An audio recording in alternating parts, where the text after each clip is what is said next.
The rogue climbs in through the window to the ambassador's study, but as they walk across a fine red carpet, it springs to life, catching the would-be thief in the act. As the curious fighter examines the rusty suit of armour displayed against the wall, the seemingly empty gauntlet reaches out and strikes them. Ahoy everyone, I'm Nazir North, welcome to the channel. In this video we are talking about animated objects and how to use them in Dungeons & Dragons. Whether used as traps or hazards for low-level parties, or as distractions or minions for higher-level players, animated objects fill an interesting niche in D&D encounter building. We're going to talk about the different types and uses of animated objects in D&D, how you can narratively insert them into your campaign as the Dungeon Master, and how we can use them effectively on the battlefield. Though deceptively simple, the stat blocks for animated objects can be well utilised in the hands of a creative DM. We'll start off with the 5th edition Monster Manual, which gives us 3 types of animated objects to begin with: the animated armour, the flying sword, and the Rug of Smothering. These are all constructs by type, and as you'd expect, they don't need air, food, drink, or sleep in order to survive. They are created by somebody with a purpose in mind, and they are given commands by their creator. Even though they all have an intelligence and charisma of just 1, the Monster Manual entry does tell us that they can follow simple instructions, and that some can even adopt a persona and hold a conversation, even though the stat blocks don't list any known languages. If this is something you'd want to do with animated armour in your game, maybe have a suit of armour guarding a door, posing a riddle to those who try to enter, I'd recommend choosing one language which the object's creator knew and giving them that language, as that's how other similar monsters tend to gain their languages. The Monster Manual entry does go on to say that the armour can be scripted or programmed to deliver specific lines of dialogue and predetermined responses. So this is an alternative route you could go down instead if you didn't want to make them fully capable of conversation. Looking at the animated armour first, this is a challenge rating 1 monster, which can be a really good starter encounter for a brand new adventuring party at level 1. It's got a pretty high armour class, but the entry does state that this could be made of any armour, so feel free to downgrade this to chainmail, breastplate, or even leather armour if it fits your encounter. It doesn't necessarily have to be 18 AC full plate. The animated armour is a little slow with a speed of just 25 feet, but it has good ability scores on the physical side with extremely low mental ability scores. It has a decent list of damage and condition immunities, all of which make sense for a construct like this. Essentially what is an inorganic object given a semblance of life. It has 60 feet of blind sight, which is handy because its passive perception is terrible at just 6. It then has 2 traits which it shares with the other animated objects as well. If it gets hit with Dispel Magic, it needs to make a Constitution saving throw or get knocked out for 1 minute. And passing through an anti-magic field will also disable it completely. It then has the false appearance trait, meaning players will not be able to tell the difference between animated armour and regular armour just by inspecting it, no matter how high they roll. The only way for certain to work out that something isn't quite right with an animated object that is motionless is by using Detect Magic or a similar effect. Then lastly, for actions, the animated armour just has a basic melee multi-attack. Overall, the animated armour is a pretty simple monster, but it can be quite a good ambusher or very effective as part of a larger trap, maybe with the trap trigger awakening or releasing the animated armour. I really like the idea of animated armour acting as a sentry or guarding a door or treasure room, mainly at low levels of play though, as it's not particularly strong on its own. As a standard, it's the kind of thing you'd expect to see in a mage's tower, maybe a wizarding school, or protecting a spellcaster's home. You could also imagine wealthy non-magical individuals buying enchanted armour sets or other animated objects to defend their homes and precious items and estates from would-be thieves. There is also some really simple customization we can do with the animated armour without needing to stray into homebrew. Like we already mentioned, you could choose to swap out the plate armour for a different armour type to change the AC, and there is technically nothing stopping the Dungeon Master also giving the animated armour a weapon in one hand and maybe even a shield in the other to give it a bit of a boost. Looking through other official options for animated objects, there is an animated table in the Tales from the Yawning Portal book that has very similar stats to the animated armor from the Monster Manual. Without getting into any spoilers for that adventure, there is also a more powerful variant of animated armor in the Curse of Strahd adventure book, and that one comes out at a challenge rating 6. Whilst we're talking about Curse of Strahd, that book also has a monster called the Broom of Animated Attack, which is another animated object that has a very similar stat block to the Flying Sword. Speaking of which, the Flying Sword is next on our list, so let's take a look. As with the armour, the entry in the Monster Manual tells us that the stat block of the Flying Sword is really just an example. It states that any weapon can be animated in this way, even ranged weapons like self-loading crossbows. It doesn't necessarily have to be a sword. On the stat block, we again have a good armor class and a similar ability score array. But instead of just a basic walking speed, the Flying Sword has a 50-foot flying speed and can hover, a huge mobility boost, especially for such a low challenge rating creature. Unlike the other animated objects, the sword is proficient in dexterity saving throws, meaning it's going to be particularly good at avoiding area of effect attacks. As this is just a 1/4 challenge rating monster, it has just a single attack, no multi-attack. The Flying Sword, or the Flying Weapon as I think we really should call it, is probably the most versatile of the animated objects, and one which you can include at any tier of play. They make particularly good traps and tricks to try and catch your players out, especially when they're placed in locations where players would normally expect to find loot. They see a polished steel spear with rubies embedded along the shaft. They go to grab it and it flies off the table and stabs them. They can of course still recover that valuable precious item after the fight, but they'll have to defeat the flying weapon first.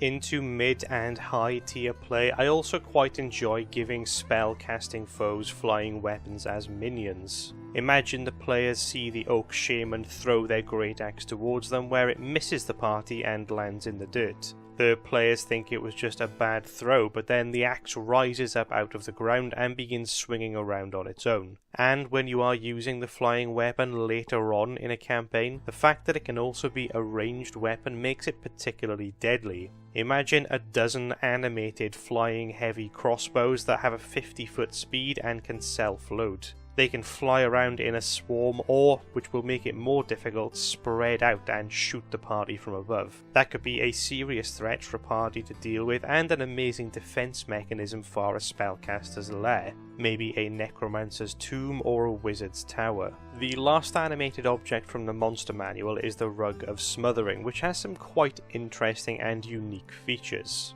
Most of the stat block here is pretty similar to the other animated objects, although note that relatively high strength score of 17. The unique trait here with the Rug of Smothering is damage transfer. This splits any damage the rug receives between itself and the creature it is grappling. This is such a great feature and really makes the party think differently about how they approach the encounter. They can't just keep hitting or shooting their foe until it stops moving, because if the rug has an ally grappled, they might end up killing their ally as well. The rug then just has the one unique action, which is to smother. This has an auto grapple on a hit and deals some ongoing bludgeoning damage as the target is squeezed and crushed, much like the constrictor snake. While smothered, the target is also blinded. This is particularly important to remember for spellcasters, as they'll require line of sight to cast many of their spells, including something like Misty Step, which they wouldn't be able to use to escape from this particular scenario as they can't see where they're going. Personally, I love the Rug of Smothering as an early game encounter. It's such a great monster. But unfortunately, that is pretty much where it's relegated to. At higher levels of play, players will have more abilities and features that can easily free them from a grapple, so its danger and strength does drop off a bit as player levels increase. That doesn't mean you can't still use it at higher levels though, but it becomes more of an inconvenience and resource drain rather than an actual deadly threat. If you have a group of seasoned players who are veterans that may be paranoid when they encounter certain objects, then they may always be suspicious of rugs in the game, if they're familiar with the Rug of Smothering. The same as how many seasoned players are very cautious around chests in case they're actually mimics. A simple solution to this as a dungeon master is a little bit of reflavouring. The rug could very easily be a different object, a cloak or a scarf of smothering, or even a bedsheet or a curtain. Get creative and mix things up a little bit. It doesn't literally need to be a rug. And the same goes for the other animated objects we've already talked about as well. The animated armour could be a life-sized doll or a mannequin, rather than a metal suit. And the flying sword could even be reflavoured as a flying book, a candlestick, or any other unsuspecting object. When it comes to combat tactics and the placement of animated objects in your encounter building process, ambush and surprise are the main advantage they have over the party. None of the animated objects have particularly impressive stat blocks, and they can be easily beaten by most adventuring parties. The animated armour and Rug of Smothering, for example, are both very slow. The rug only has 10 feet of movement speed, so the party can always run away and kite both of these creatures with ranged attacks if they're in danger. On the flip side, the flying swords are very fast and mobile, but they don't actually dish out a lot of damage. But all three of these can become far more deadly by thinking things through a bit more as the DM when you're planning your encounters with these monsters. For animated armour, include some red herrings, some false flags when you're building your environment. Maybe the entire corridor is lined on both sides with dozens of ancient suits of armour, but only actually 3 or 4 of them are animated. This could lead to the party attacking suits that are just objects and panicking, forcing them to think outside of the box for some creative solutions to their problem. And bonus points if you design your encounter so that the animated armor attacks in a place where mobility is severely restricted, meaning that the players can't simply run away and outpace the armor. Tight corridors, small rooms and narrow doorways are all going to benefit the animated armor. And very similar thing can be said for the Rug of Smothering. With such a low speed, the rug only really performs well from an ambush stance, and pretty much from any location where the players have already walked over or onto it. It's not going to be able to catch up to them if they start to walk away. To make the flying sword more of a challenge, or flying weapons in general, the opposite really here is true. They are going to benefit from wide open areas with a lot of space to fly and move around. And for an extra challenge, maybe mix different weapon types together. A few flying greatswords or axes that close the distance and start to engage the party in melee, while a number of flying crossbows rain down bolts from above. Either way, you're going to want to spread the weapons out a little bit so they can't all get taken out with a single fireball, for example. Okay, so we've assessed the animated objects in relative isolation, but when we build out combat encounters, we know as DMs that it's usually best to mix different types of enemies that fit together thematically, and that can complement each other on the battlefield. So what are our other options here? Looking at some of the other constructs from the monster manual, the helmed horror, the scarecrow, and the various types of golems can work quite well in tandem with animated objects. These are all monsters that could have plausibly been created by a spell-casting foe to act as guardians within their lair, or maybe as their bodyguards as they go out on their travels.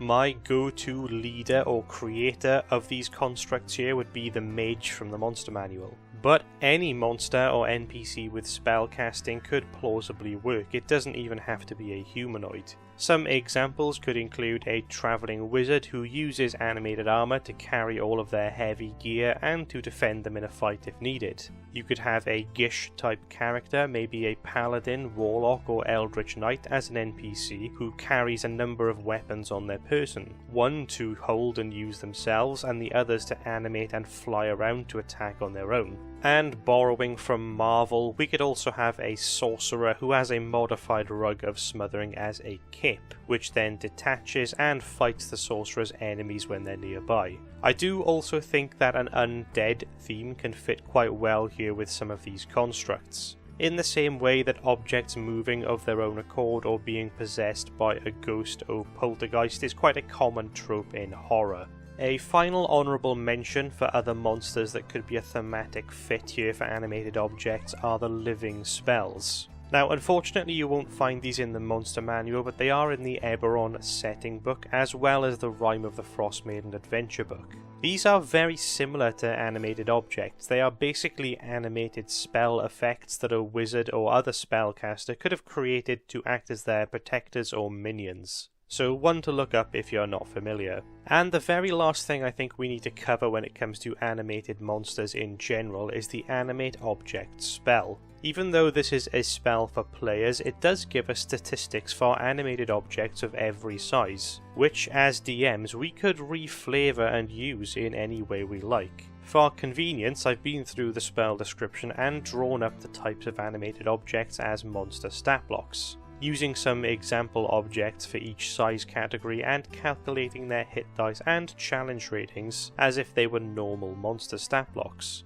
Unfortunately, Wizards of the Coast didn't actually apply any of the normal creature rules when designing this spell, even though the spell states that the objects become creatures when you cast it. The hit dice and attack bonuses for some of these size category objects just don't make any sense. Just pulling out one example, the medium-sized version should have an attack bonus of +2 or +3 depending on whether it's using its strength or dexterity to attack, but somehow it's given a +5. I've left these discrepancies in for the purposes of the templates, but it doesn't make a ton of sense. I'll be keeping my eye on this spell in the upcoming update to the player's handbook to see if anything gets changed. For each of these examples, I've also given them all the flying speed of 30 feet. As per the spell description, the caster is actually penalised for choosing objects that are somewhat anatomical. You'd think animating a chair that could walk on its legs would provide some benefit, but you're actually better off choosing random junk so it gets that flying speed instead.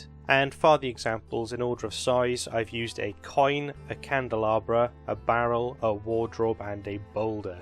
Hopefully these can provide a base template for DMs to create all kinds of animated objects that deviate a little bit from what we just have in the monster manual, but these can also be a resource for players who cast the animated object spell. A stat block is sometimes a little easier to manage than that chunk of text in the spell description.